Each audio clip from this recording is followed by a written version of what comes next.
One parent told us off camera she doesn't like these badges because it gives her son absolutely no privacy.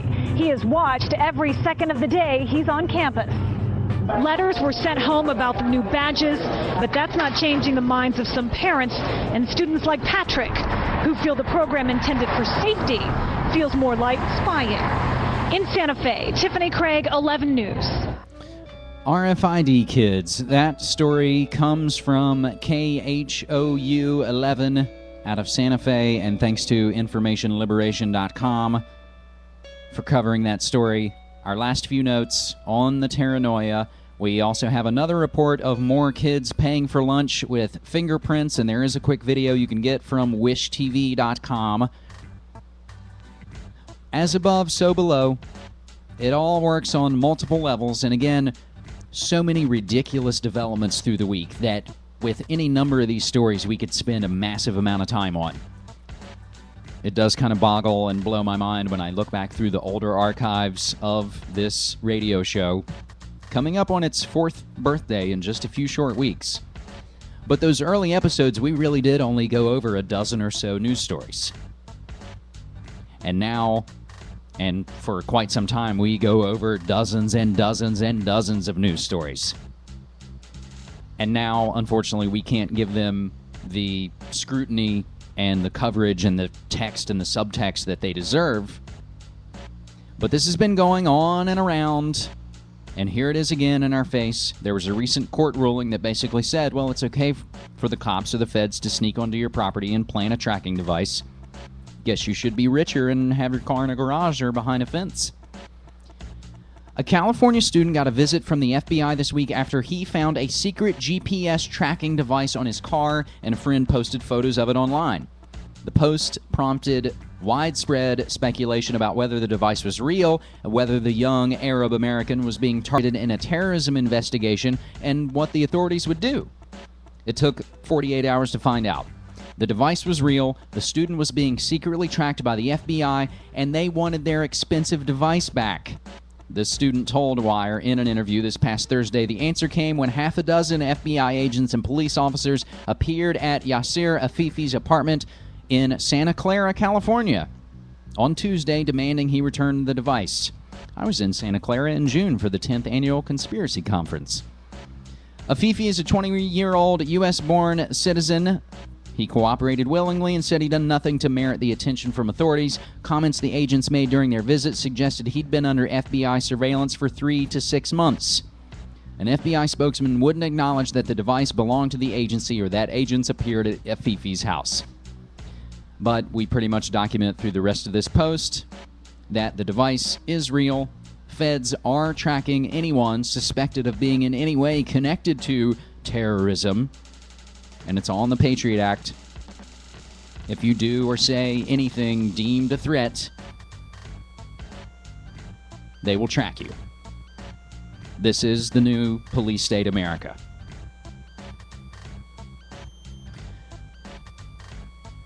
The way we began this massive post with paranoia is the way we're going to wrap it up with our last bit of police state updates that again show the things that they're doing to us in our face, to our family and friends and children. But we're soaking in an anti-terror operation right now, my friends, and anytime the feds and private military contractors with a terror hysteria overlay worldwide from the mainstream corporate-controlled media mockingbird outlets, we better pay damn bit good attention to what's going on. So, we'll wrap it up the way we began with Operation Railsafe, counter-terror operation targeting bus stations as we speak. A counter-terrorism operation targeting a local bus station. Because you never know what people are going to bring on the bus. Only Channel 2 Action News is with the agents and getting answers on what this search is all about. Good evening, I'm Justin Farmer. And I'm Monica Pearson. We spotted bomb-sniffing dogs on a swarm of officers from several agencies. It is the third major counterterrorism operation in the metro area in the past 10 days.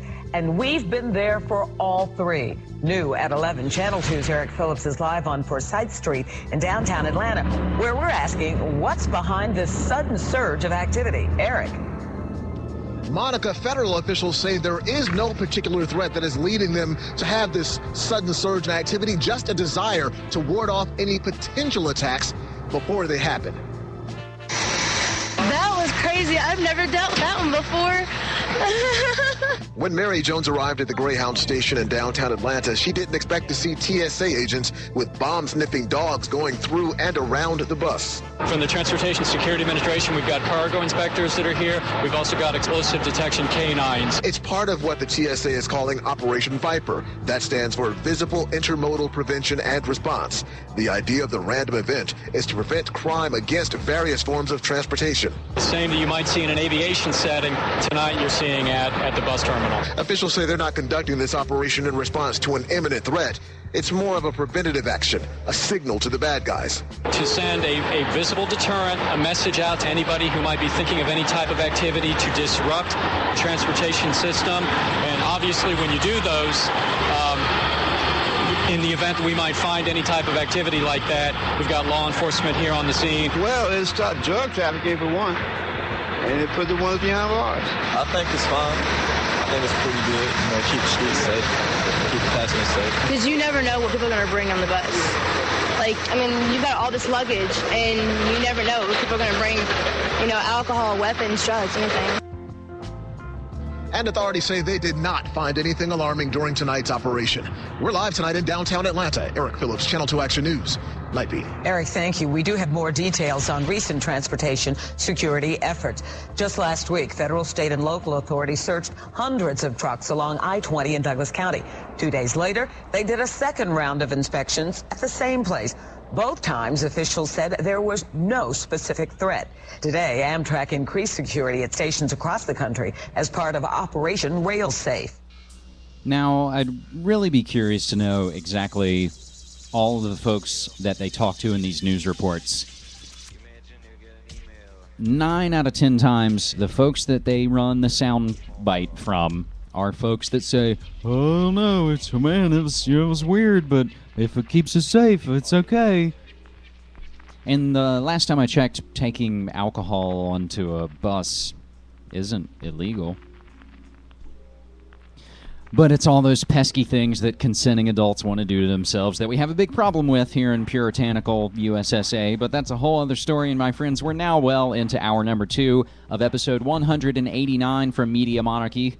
My name's James Evan Pilato. I'm your host and webmaster of the site and show at MediaMonarchy.com, your source for alternative news, politics, conspiracies, and cover-ups. Broadcasting live, as always, from the Portland Radio Authority, PRAradio.org. And again, thanks to all those stations that rebroadcast the show, as well as those especially that carry it live right now, like the worldwide home of free speech, RevereRadio.net and ZeroPointRadio.com. They're also kicking it out on 92.3 FM and 1670 AM in Casper, Wyoming, with a signal getting larger and larger as all of the voices in the alternative media grow larger and larger and larger. And the idea here is that we're nonpartisan. We don't buy in anymore to the phony left-right paradigm. All I had to see was a couple of elections post 9/11 to finally break my conditioning to see exactly what was going on. Can you believe I actually voted for John Kerry in 2004? Because I still thought, well, he's not Bush. Fortunately, I voted for Nader in 2000, and I voted for Cynthia McKinney in 2008.